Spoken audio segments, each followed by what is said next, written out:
If it's Monday, a major shift in tone from President Trump, lashing out at Russian President Putin, saying he's gone, quote, absolutely crazy after Moscow launched massive deadly strikes across Ukraine this weekend. Plus, another tariff turnaround. President Trump announces he will delay his 50% tariff on the European Union and says his tariffs are about encouraging American-made tanks and technology, not textiles, despite the current policy. And on this Memorial Day, the nation honors America's fallen and commemorates those who serve with ceremonies and memorials across the country.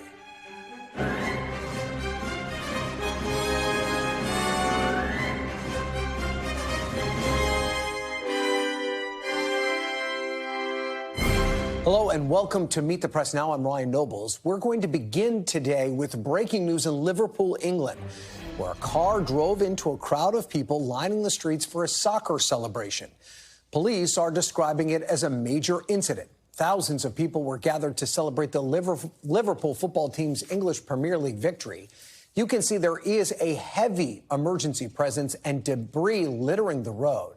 Now, we do have video of the moment of the incident. This from a witness who appears to be in a building overlooking the scene. We do want to warn you, though, the video, which we've blurred to obscure bodies, is graphic and extremely disturbing. It isn't clear yet how many people were injured or killed, but police say the car stopped at the scene and that a 53-year-old white British man from the Liverpool area has been arrested. Joining me now is NBC News international correspondent Molly Hunter in London. Molly, this is horrific. Obviously, so much that we don't know yet.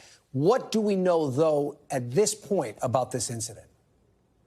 Ryan, so much we don't know, and that video that you just showed is incredibly disturbing, and you can bet that police will be watching that, of course, trying to get any clues as to what exactly happened, what that driver might have been thinking. What we do know from police is that around 6 p.m., that incident that you just showed our audience happened. So about 3 hours ago here, local time, emergency services were called immediately, and you can see from the video that you currently see, it's about 9 o'clock right now here in the UK.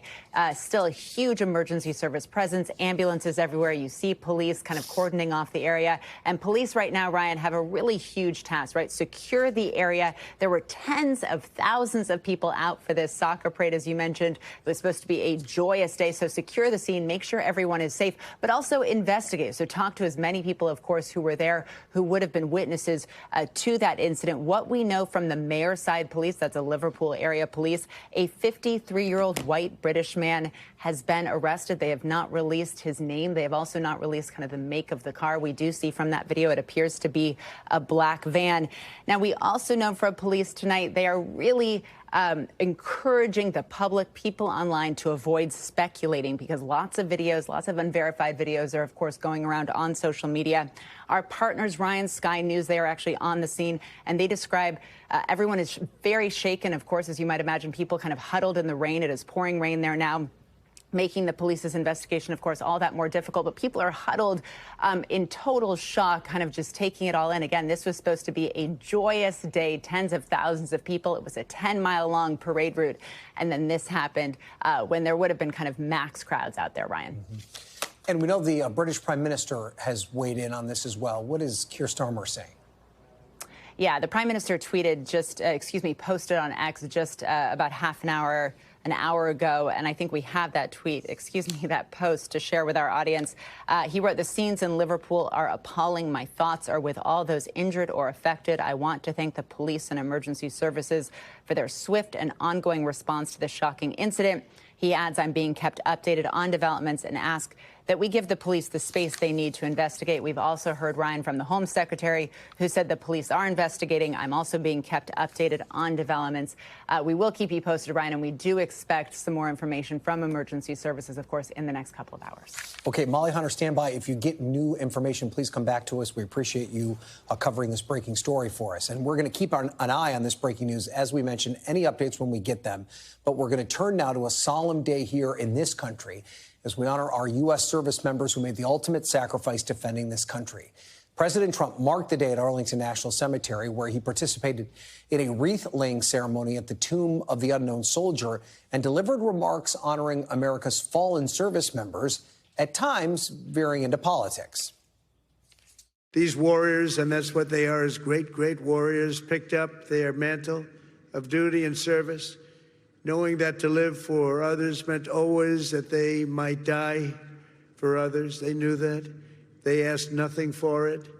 They gave everything, and we owe them everything and much, much more. Their valor gave us the freest, greatest, and most noble republic ever to exist on the face of the earth, a republic that I am fixing after a long and hard 4 years. That was a hard 4 years we went through.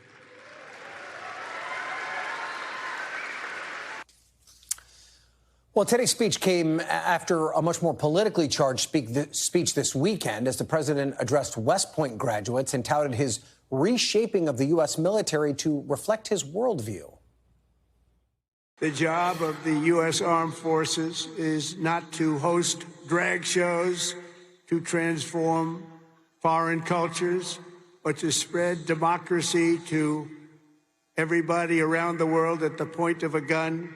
The military's job is to dominate any foe and annihilate any threat to America anywhere, anytime, and any place. And at the same time, the president today lashing out at Russian President Putin for Russia's latest strikes on Ukraine after Moscow launched more than 350 drones and missiles this weekend, targeting more than 30 cities across Ukraine, including Kyiv. Here's what President Trump told reporters yesterday.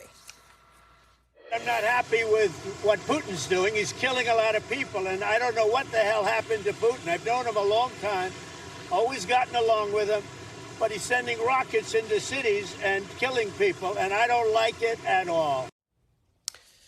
President Trump doubled down in a post on social media this morning, writing, quote, "I've always had a very good relationship with Vladimir Putin of Russia, but something has happened to him. He's gone absolutely crazy." A spokesperson for the Kremlin dismissed the criticism, seeming to blame President Trump's quote on emotional overload. Joining me now is NBC News White House correspondent Yamiche Alcindor and NBC News international correspondent Raf Sanchez. Oh, I'm sorry, just Yamiche. Yamiche, let's go to you. Let's start with these Memorial Day commemorations. What more did we hear from the president? Well, Ryan, good afternoon. The president did spent a large part of his speech talking about the service and sacrifice of military members. He recognized several service members by names and also talked about their families and said that they had made the ultimate sacrifice. So it was in some ways a more solemn speech than, of course, that he gave in West Point, where it was both a sort of mix of graduation advice and politics. That being said, even today, he did talk about previous administrations and in some ways hit back at Democrats, saying that he was essentially fixing the messes of past administrations. And you talked about it over the weekend, because I think we should probably roll some of that in. He laid out the idea of a sort of Trump doctrine, saying that he was no longer going to be into nation building. He was no longer going to be into sort of trying to spread democracy, and instead was just going to be about fighting America's enemies. I think it's going to be a speech we're going to look back on when we think about sort of the military interventions or non-interventions in the next few years, Ryan. And of course, that dovetails into his comments on Russia. It was just a week ago that President Trump spoke by phone with Putin. How significant is this shift in rhetoric that we're seeing from the president's latest comments?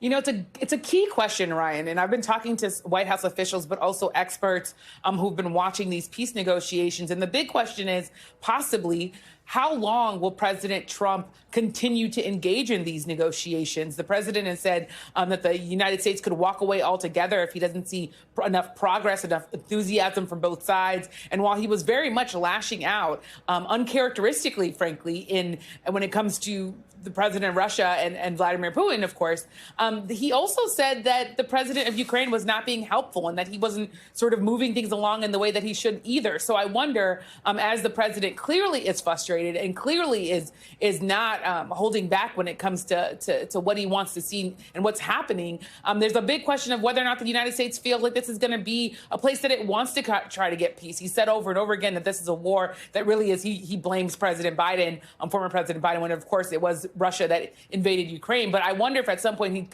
he just cuts his losses and say, well, you know, this wasn't my problem and this is a war that didn't start on my watch, so I'm over it. I think that's the big thing. It's this sort of ticking time clock to see whether or not he stays engaged. Ryan. Yeah, interesting. He's so surprised by President Putin's behavior when people have been warning him about this exact outcome, basically since he took office. Let's shift gears now. In a separate post on his social media platform, President Trump also threatened to take away grant funding from Harvard. What else can you tell us about this escalating spat between the White House and Harvard?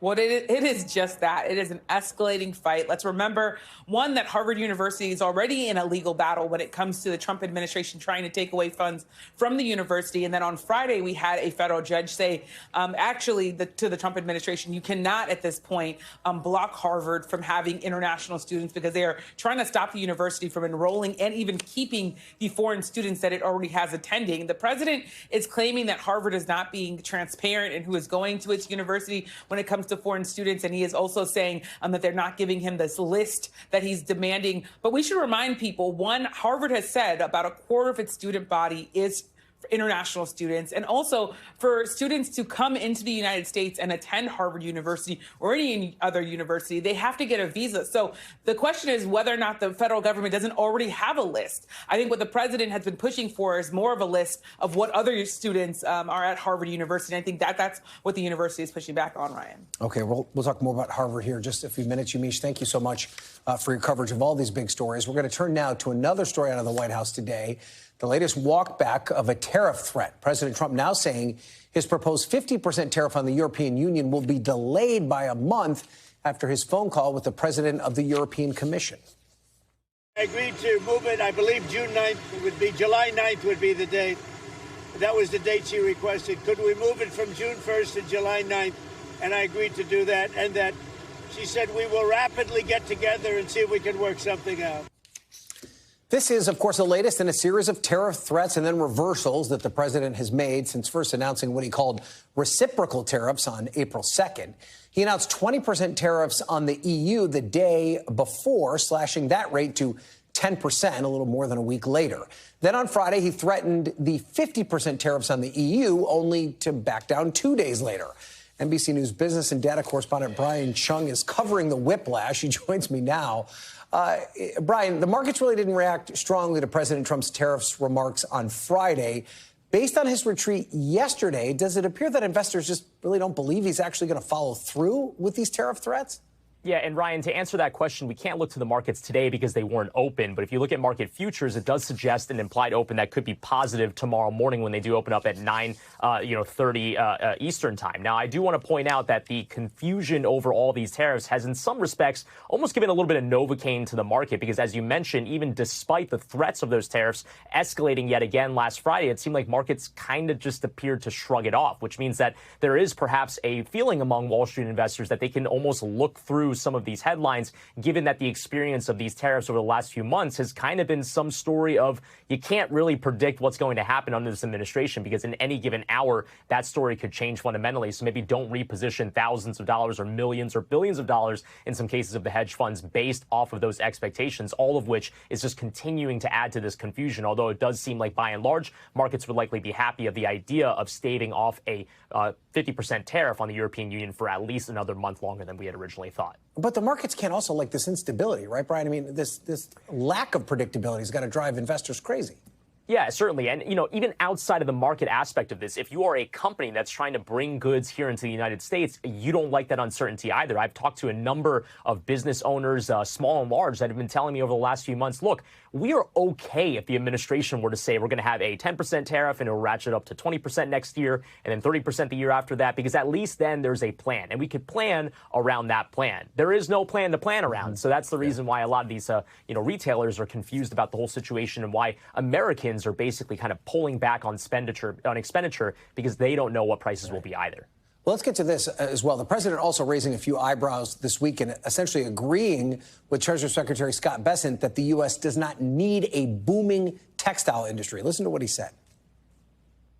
No, I tend to agree. We're not looking to make sneakers and T-shirts. And we want to make military equipment. We want to make big things. We want to do the AI thing with the computers and the many elements. But the textile, I'm not looking to make T-shirts, to be honest. I'm not looking to make socks. I feel like he's actually talked about T-shirts before. I mean, does that jive with the actual tariffs that he's proposed or imposed?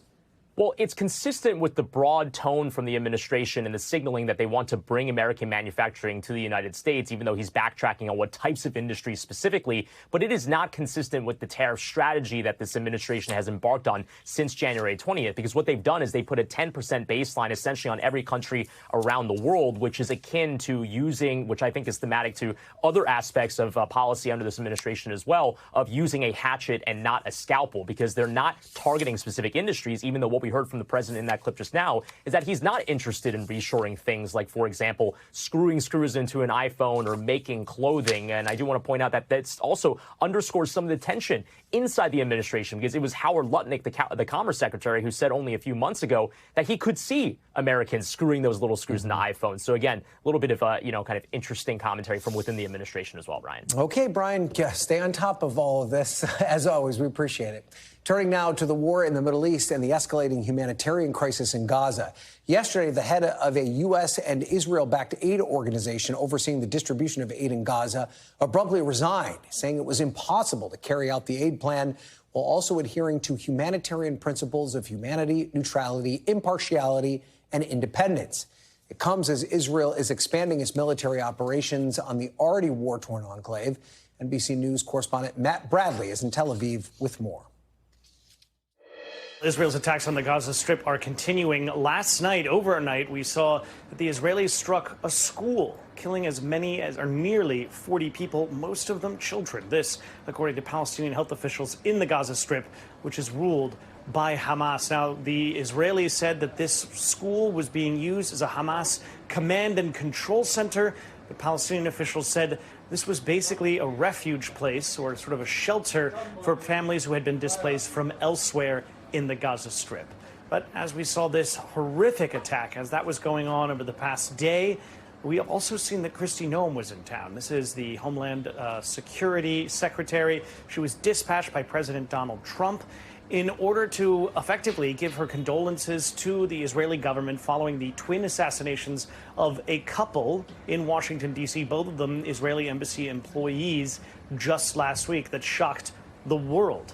But this also came just around the same time that we saw another violent incident facing diplomats. This time, it was a young American-German national who was just detained last night in New York. He just appeared in court yesterday as well. Joseph Neumeyer, he's 28 years old. He is accused of trying to attack the U.S. Embassy branch office here in Tel Aviv. Now, according to documents from the Justice Department that were released yesterday, he approached this U.S. Embassy branch office. He spat at one of the guards, and then when they tried to detain him, he fled. He left his backpack, which contained the ingredients for 3 Molotov cocktails, basically fire bombs.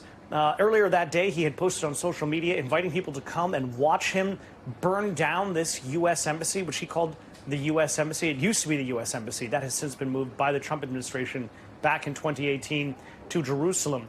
But this just goes to show that the war in the Gaza Strip is now spilling over into political acts of violence, and not just here in Israel, but also in Washington, D.C. All right, Matt Bradley, thank you for that report. Coming up, policing in America. 5 years after George Floyd's murder sparked nationwide calls for police reform and racial justice, we'll take a deep dive into what's changed and what hasn't. That's next. You're watching Meet the Press Now.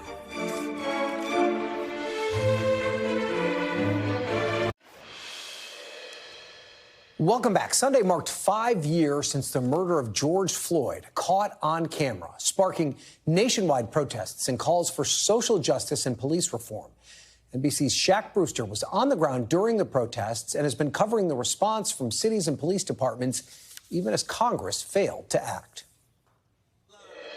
George Floyd! Allow the George Floyd!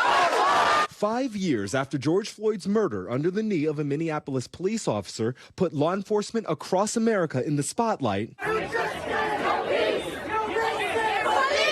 Changes to policing swept through the country despite federal reform failing to pass. The biggest change since 2020 is that states now have a larger role in policing. Since May 2020, more than 1,500 policing-related bills have been enacted across nearly every state, according to the National Conference of State Legislatures. A number that doesn't include what we saw and covered within individual departments. It's going to get some pushback and resistance. Like in Charlotte, where in 2021, Chief Johnny Jennings launched a mandatory customer service training for officers, working with the same consulting firm used by companies like Disney and Chick-fil-A. We wanted to take a customer service approach. We wanted to look at how can we be the best part of somebody's worst day. Today, the department says external complaints are down 61%. Officer-involved shootings fell 43%, as more than 4 in 10 officers say they have applied what they've learned. And we're sitting in on some of that training for new recruits. The chief says it's constantly updating, constantly evolving, and that his department is working with 10 others across the country interested in launching similar courses. How much do you credit this customer service training for those declines? I have to credit it. I mean, there's no other explanation. They're going to make mistakes. But at the same time, if the community knows that you're working to improve those relationships, how you respond and treat the community, they're going to give you a little bit more leeway when something does happen. In 2022, we saw departments quickly joining a Georgetown University training project focused on peer intervention and the duty to intervene. I appreciate you guys having open minds with respect to this training. That training and its annual refreshers expanded from 179 departments then to 420 today, even as administrators say they're battling a decline in philanthropic support. It's not only about the intervention, it's also about being willing to accept it. Yeah, those are the two biggest parts. Experts say the most lasting shifts are being seen in policing alternatives. I would much rather our officers not have to engage in the mental health crisis, but it's here. Like in Detroit, where in 2023, we rode along with a SWAT-like mental health response unit that's still expanding today under new leadership. But there's also been a national push to boost support for individual officers. Around 2022, 2023, we start to see a little bit more focus also on police well-being themselves, focusing on making sure that officers had access to mental health support. And more than 63 state laws targeting police recruitment and retention.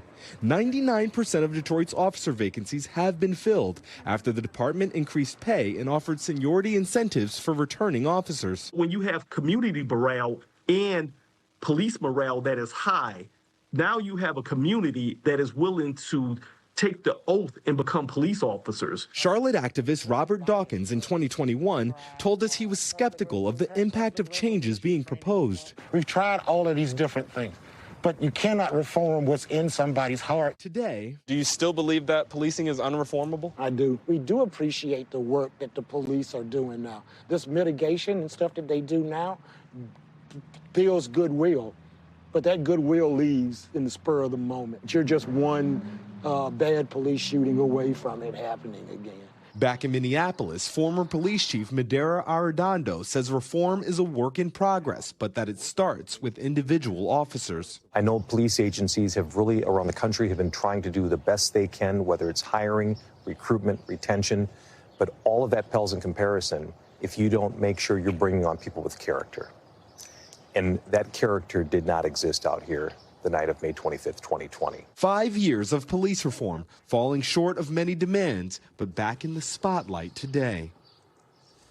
And NBC's Shaq Brewster joins me now from Minneapolis. Obviously, Shaq, you have done some exhaustive reporting on this topic. And despite what we just saw in your piece there are still a high number of officer-involved killings. And the political momentum for this reform appears to have shifted to some degree. What can you tell us about that?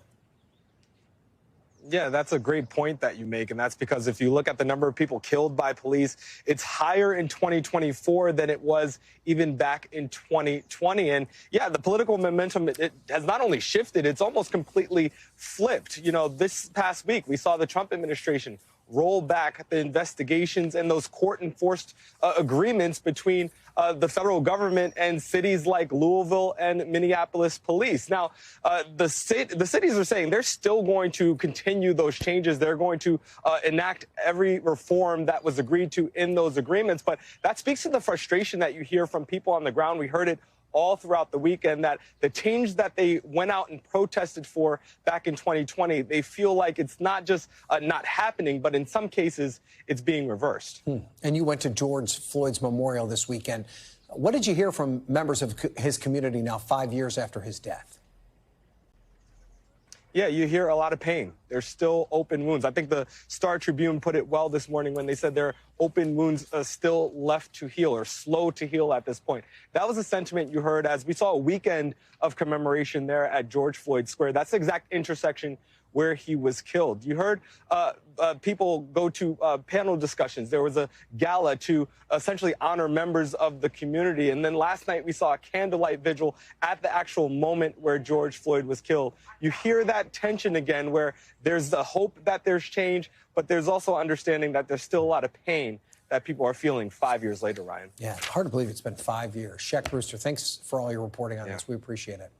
Up next on this Memorial Day, from combat to Capitol Hill, a veterans fight to change a policy that keeps some wounded service members from receiving their full benefits. You're watching Meet the Press Now.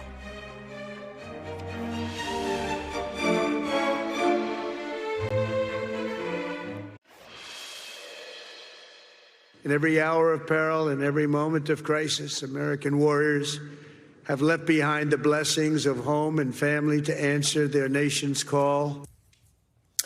That was President Trump speaking about service and sacrifice on this Memorial Day. And on this day, when we honor members of the military and their families, NBC News Capitol Hill correspondent Mel Zanona has the story of a wounded warrior who traveled to Capitol Hill to fight a new battle, calling on Congress to fix the so-called wounded veterans tax. Army Staff Sergeant Dan Nevins was deployed to Iraq as a squad leader when an improvised explosive device detonated beneath his vehicle in 2004. I remember everything about that day, fortunately or unfortunately. The blast killed his platoon sergeant and took both of Nevin's legs. The last sort of vision, if you will, and it was my 10-year-old daughter, but she was all grown up and dressed in white head to toe, and walking down the aisle without her dad. And I was like, I'm alive. I have to do something to keep it that way. After a painful and lengthy recovery, which included 36 surgeries and an 18-month stay at Walter Reed Hospital, Nevin started to live life again, even picking up new skills, like becoming a certified yoga instructor. I was like, yoga? Wrong dude. It made the nightmare stops. When he was forced to retire from the military in 2006 because of his injuries, Nevins thought he'd be financially taken care of. But that wasn't the case. It's a tragedy, really. Nevins found out about the so-called wounded veterans tax. Under current federal policy, some injured veterans who retire early, often not by choice, get $1 taken out of their retirement for every $1 they receive in disability pay. I was told I could not receive both. You could either have your retirement or the VA. Ahead of Memorial Day, Nevins traveled to Washington to advocate for a bipartisan bill that would give all veterans their full retirement and disability pay, calling on the country and Congress to honor its commitment to veterans. We should keep our promises. I mean, I teach my kids to keep their promises, even when it's not convenient for them. Democratic Senator Richard Blumenthal is leading the effort. So they're essentially being penalized financially. They're being penalized for being wounded. The bill would impact about 50,000 veterans, currently losing out on $1,900 a month because of the policy. Essentially, it's about simple justice and fairness. But the legislation is costly and comes at a time when the Trump administration is looking to trim government spending, including at the Veterans Affairs Department. What the Doge, Musk, Trump slashing and trashing is doing to our Veterans Affairs Department is absolutely unconscionable. A spokesman for the VA said the agency does not typically comment on pending legislation and vowed there will be no cuts to health care or benefits for veterans. The Department of Defense did not return a request for comment. Nevins now hoping his personal experience will help inspire action. If it takes sharing a story or digging up some uncomfortable wounds, then so be it. Melanie Zanona, NBC News, Washington. And after the break, Republican rift. President Trump seems to give senators the green light to make big changes to his big, beautiful bill, which probably adds up to big problems in the House. The panel is next. You're watching Meet the Press Now.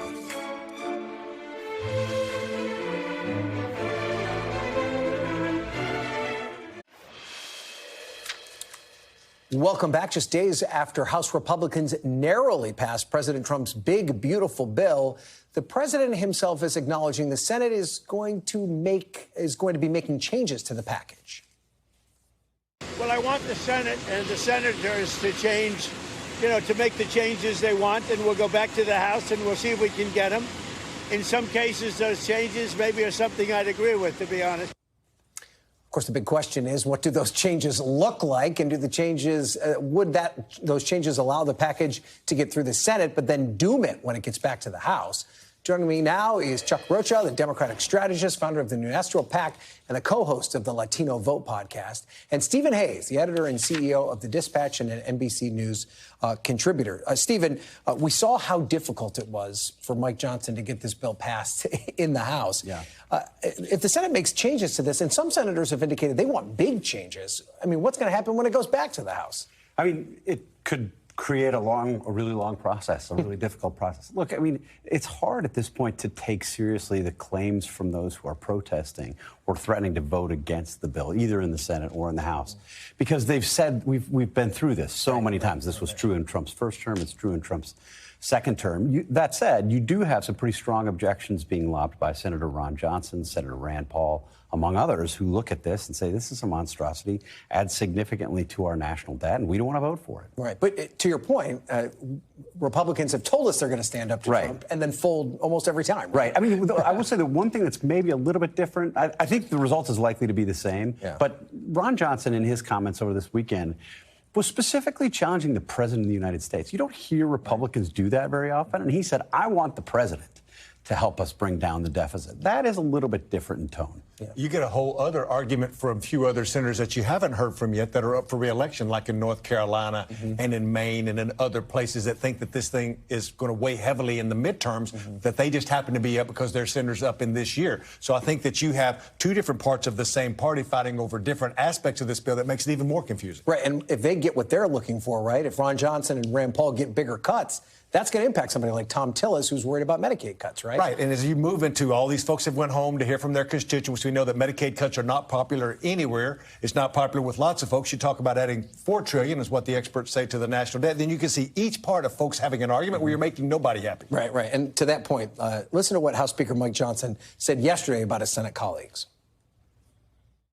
I met with the Senate Republicans, all my colleagues over there, last week on Tuesday at their weekly luncheon, and I encouraged them, to do their work, of course, as we all anticipate, but to make as few modifications to this package as possible, because remembering that we've got to pass it one more time to ratify their changes in the House, and I have a very delicate balance here, a very delicate equilibrium that we've reached over a long period of time, and it's best not to meddle with it too much.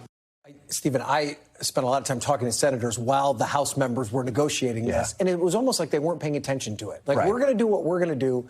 They can do what they're going to do. Right. I mean, is there any chance that there's only going to be slight modifications? No, I don't think so. And look, the Senate, remember, from the very beginning, the Senate wanted a different process altogether. They wanted two bills, right? Split it all up. They've caved to the Republicans or the House on this process. That was really, I mean, among the more dignified versions of begging that you're ever going to see from Mike Johnson, saying, please don't do this. We don't want this to screw things up. Yeah, we haven't talked about the Democrats at all here, Chuck. Do they play any role in this conversation at this point, especially given the fact that this is the reconciliation process and only requires 51 votes to pass? Look, I've been running campaigns for over 30 years. You live and die by contrast. You could contrast Joe Biden, and we were contrasting everything against Joe Biden. Joe Biden is gone. Now you can contrast against what they're going to take away from people, whether it's 13 million taking away their health care, 13 million people taking away their health care, or other things. Republicans would push back and say, we're cutting this, we don't want lazy people. There's going to be an argument on contrast here that's going to be the difference. But what's not being said here is they got this through the House because there's 3 Democratic vacancies that haven't been filled because of special elections.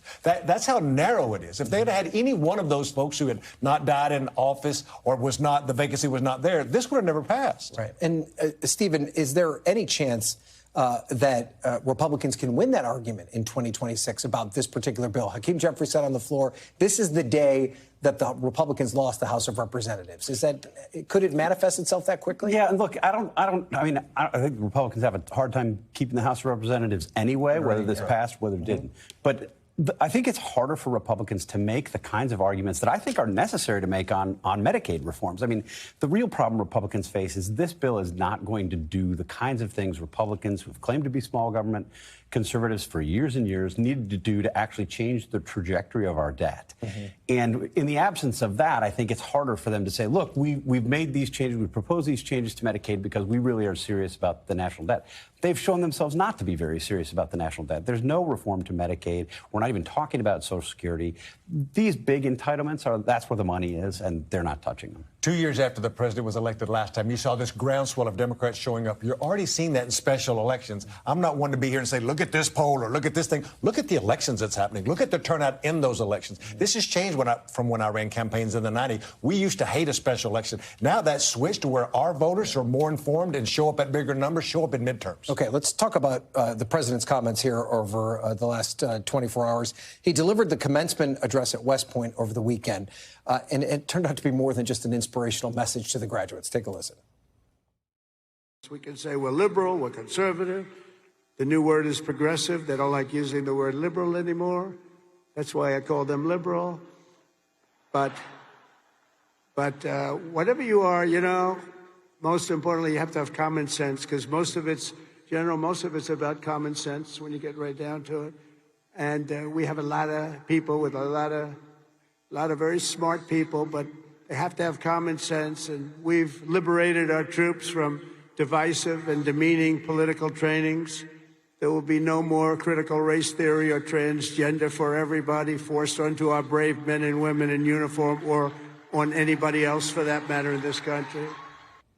He's wearing a political hat, Stephen. He made a number of political references. Is that an appropriate thing to be doing at a commencement address like this? I mean, it's not. This is Donald Trump, though, right? There are rules there. He likes to break the rules. This is what you'd expect from him. He's done this at past commencement ceremonies. He does this in his formal remarks. He put out a tweet today on Memorial Day going after, I can't remember the exact phrasing, but it was sort of the equivalent of suckers and losers again. Yeah. This is who Donald Trump is. Yeah, and does it just add to the pile, Chuck? It adds to the pile, but it adds to the pile with folks who are paying attention to this. Does every voter care about this? No. Will most of them know he even did it? No. But the folks who do show up in midterms, going back to our last conversation, it's going to be those voters who are more engaged, who keep up with news day to day, like the folks watching this program, who that really offends. Okay, all right. Chuck, Stephen, thank you guys for being here on a holiday. We really appreciate it. Yep.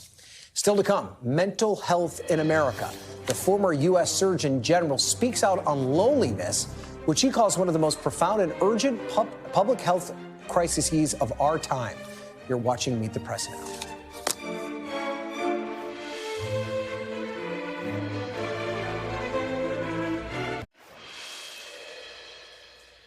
Welcome back. Experts say that Americans are facing a loneliness epidemic as more young people struggle with isolation and anxiety than ever before, even in our super-connected world. Public health officials say that smartphones and social media are exacerbating the mental health crisis. And as a part of a special edition of Meet the Press, Kristen Welker sat down with Dr. Vivek Murthy.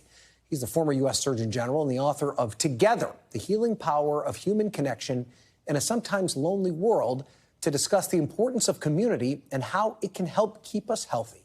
Take a listen. Thank you so much for being here for this important conversation. So, as Surgeon General, one of your top priorities was to tackle what you called an epidemic of loneliness and isolation, especially in young people. Dr. Murthy, why is this such an important topic to focus on, and why did you make this such an important focus when you were Surgeon General? Well, Kristen, this issue came as a real surprise to me. I didn't start my tenure as Surgeon General thinking I was going to focus on loneliness back in 2014. But what I found as I traveled around the country is that people were telling me stories about loneliness everywhere I went. College students on campuses surrounded by thousands of other kids, but saying, I don't feel like anybody knows me. I don't feel like I can be myself. I feel alone. Parents were saying this. CEOs were saying this. Members of Congress were telling me they were struggling with loneliness. Everywhere I went, this is a challenge. And as I dug into the data, two things emerged. One is that loneliness is extraordinarily common. We've got over half of kids who are saying, for example, that they struggle with loneliness. And by the way, kids across the population struggle the most. But it's also consequential. So when you struggle with loneliness and isolation, it raises your risk of depression, anxiety, and suicide. But it also increases your risk of heart disease by 29%, stroke by 31%, dementia by 50%, among older adults. And the overall mortality increase related to social disconnection is comparable to the mortality impact of smoking and obesity. That's how powerful and how important loneliness is. Yeah, and just to delve into it, you say smoking. It actually, as you say in your book Together, is the equivalent to smoking 15 cigarettes a day, Dr. Murthy. That's a staggering figure. Explain the science behind those numbers, those figures that you just talked about. Well, it turns out that our connection with one another, this is not just a nice thing to have. It's biologically an imperative for us. It's something we need for survival, just like we need food and water. And when we're deprived of social connection, that actually puts our body into a stress state. We feel like we're under threat. Now, in the short term, stress can sometimes help you, right? When you're preparing for an exam or for a presentation. But imagine chronic stress that comes from chronic loneliness. That's when it starts to increase inflammation in our body, increase our risk for heart disease and other conditions that ultimately shorten our life. And when you were Surgeon General, you actually went on a listening tour all across the country to talk to families about what they were experiencing. Why is loneliness hitting young people so hard? What did you find? Well, there are a few things that have been happening. One is just over time, we have just moved around more. We change communities, change jobs. We tend to leave the people we know behind. We also find, though, that over the last half century in our country, participation in the kind of organizations that used to bring people together, faith organizations, recreational leagues, service organizations, has all declined. But what I worry about for young people in particular is the impact that technology is having on their social connection. We tend to think, oh, kids are on social media, that's great because they're connected to one another. But no, we have to recognize there's a difference between the connections you have online and the connections you have in person. And as more relationships have shifted online, we're realizing that, number one, more kids are struggling with this intense culture of self-comparison online, which is shredding their self-esteem. A lot of them are trying to be somebody that they're not online, and they actually don't have as many friendships in person as we all need. So you put this all together, and what you see is escalating loneliness and isolation. And I'll tell you this, the people who know about this most are young people themselves, because they would tell me all the time how lonely they were. One student that I talked to at a college, as I was traveling the country, he said to me, he said, how are we supposed to connect with one another when it's no longer the culture for people to talk to each other? And I had him repeat the question because I wasn't sure I heard him right the first time, but he's saying it's no longer the culture for people to talk to each other. And I saw that on college campuses. The first college I went to, I walked into the dining hall and it was quiet. Wow. And I remember the dining hall being really loud in college. Yes. But everyone is on their devices. Their ears are plugged, with their earbuds, and they're not talking to one another. Wow, it's just staggering. That is a powerful anecdote. And you tell of meeting a mother also from Colorado it's such a tragic story. Her daughter committed suicide after she was bullied online. And this is a mom who was deeply engaged in her daughter's activities online. Dr. Murthy, talk to the parents out there who hear stories like that, and they are terrified but also concerned their children may be falling through the cracks. What's the message and what are the warning signs? Well, listen, parents do have good reason to be worried right now, and many parents already are. The most common question I got from parents around the country was about social media. They asked, is this really safe for my kids? And that was the reason I issued a Surgeon General's advisory on social media and youth mental health. Lori, the young mother that you mentioned in Colorado who I met, was one of the most tragic stories that I encountered. But she did everything that you think a parent should want to do. She talked to her kids about social media. She checked her daughter's phone every night, before she went to bed to understand what she was using, what she wasn't. But what she didn't know was that there were ways that her daughter could hide apps under other apps. Her daughter had multiple accounts that she didn't even know about. And she only realized after her daughter took her own life that she'd been mercilessly bullied and harassed online. And she saw just how her self-esteem had been shredded. Here's what I would tell parents. Number one, this is a journey that is difficult for any of us to make alone. And it's important for us to talk to each other as parents, to come together and to support each other. Because right now, a lot of parents think that everyone else has figured it out and they're the only ones struggling. That is not the case. The second thing you should know as parents about technology and social media is delaying the use of social media for your kid as long as possible is important. And that's because the adolescent brain is not the same as an adult brain. If you look biologically, young people's brains are in a different phase of development. They're more susceptible to social comparison, to social suggestion. Their impulse control is not as well developed. And that puts them more at risk of the negative effects of social media. I would wait until at least after middle school. And in high school, this is what we're planning to do for my kids. We're going to reassess based on whether real safety standards have been put in place, what the data is telling us, and the maturity of our kids. But finally this, if your kids are already on social media, what do? I think it's important for us to create tech-free zones in their life to protect the dimensions of a kid's life that are critical for their development, like sleep, like in-person interaction, learning, and physical activity. So that means no phones an hour before bedtime. You can get them back in the morning. To meal times, dedicate those to in-person, face-to-face conversation without devices. If we lead by example in this as parents, we can do a lot to help our kids. You actually, you just referenced this as Surgeon General called for warning labels to be placed on social media. And look, social psychologist Jonathan Haidt, he puts a number on what you were just saying. He says kids should not be on social media until they're at least 16 years old. It's a part of rewiring children's brains. Can you take us through the science of that? And is 16, I know you said after middle school, would you say 16 is the appropriate age? I think 16 is a very reasonable age for parents to consider as a threshold. And look, some kids who might be very mature, perhaps some of them may be ready a bit earlier. Some kids actually may need more time past 16. But I think 16 is a good benchmark. We know that our brain is evolving a lot during adolescence. And what we've also seen in studies is that kids who are using social media a lot, who have problematic social media use, we do see changes both in the structure and the function of the brain. So the bottom line is these devices, these platforms in particular, social media platforms, are having an effect on our children. And it's why what I have called on Congress to do is not only put warning labels on social media platforms so that parents and kids are aware of the risks that we see, but I've also called on Congress, even more importantly, to establish safety standards for social media platforms so that, number one, data transparency is required. Researchers routinely say they can't get the full data about the impact of these platforms on our kids' health from the companies. But just like we did for cars a few decades ago, where we put in safety standards that got us seatbelts, airbags, crash testing, and those reduced the number of deaths, we got to do the same for social media. Because what we're doing now, Kristen, is we're basically, it's equivalent of putting our kids in cars with no seatbelts, with no airbags, and having them drive on roads with no speed limits and no traffic lights. And that is just morally unacceptable. I think Congress has so far failed in its responsibility to protect our kids, but it's not too late. They need to step up and act now. It's an absolutely terrifying comparison. And Dr. Murthy, you say the way to actually keep kids off social media is to get a group of parents, a community. And I do want to talk to you about that idea, community. When you left office in January, you wrote what you call a parting prescription for America: not to eat less sugar, not to exercise more. It was 2 words. I want to put the 2 words up on the screen because they're powerful. Choose community. What is it, Dr. Murthy, about community that is so powerful and important? Well, Kristen, over thousands of years, we evolved to be with each other. The people who went off on their own in our hunter-gatherer days and said, you know what, I don't need anyone. I can be strong, independent, just do everything by myself.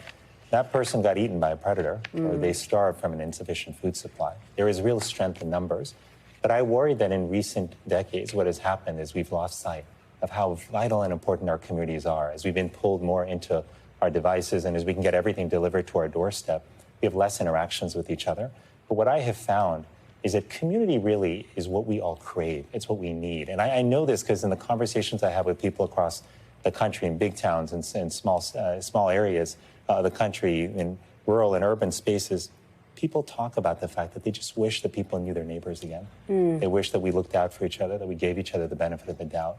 Here's what community is. Community is where we know each other, where we help each other, and where we find purpose in lifting each other up. That's why relationships, purpose, and service, that is the core ingredients of community. It's also the triad of fulfillment. That's how I think of it. And I think part of the reason we are seeing so much unhappiness in our world right now is because these 3 elements of relationships, purpose, and service have eroded in many of our lives. And that's why I believe it's so important for us to build that back. It's why it was the focus of my parting prescription to America. And it's why going forward, long after I'm out of office, my goal is to do everything I can to help rebuild community in our country and beyond. All right. Really critical information. Dr. Vivek Murthy, thank you so much for being here. Thanks so much, Chris. Really appreciate it. And thanks to Kristen and Dr. Murthy for that. And a note, if you or someone you know is in a crisis, please call or text 988 or go to 988lifeline.org to reach the Suicide and Crisis Lifeline. And that does it for us today. Thank you so much for watching. We'll be back tomorrow with more Meet the Press Now. But the news continues with Gotti Schwartz, who's in for Hallie Jackson right now. Have a terrific Memorial Day. Thanks for watching. Stay updated about breaking news and top stories on the NBC News app or follow us on social media.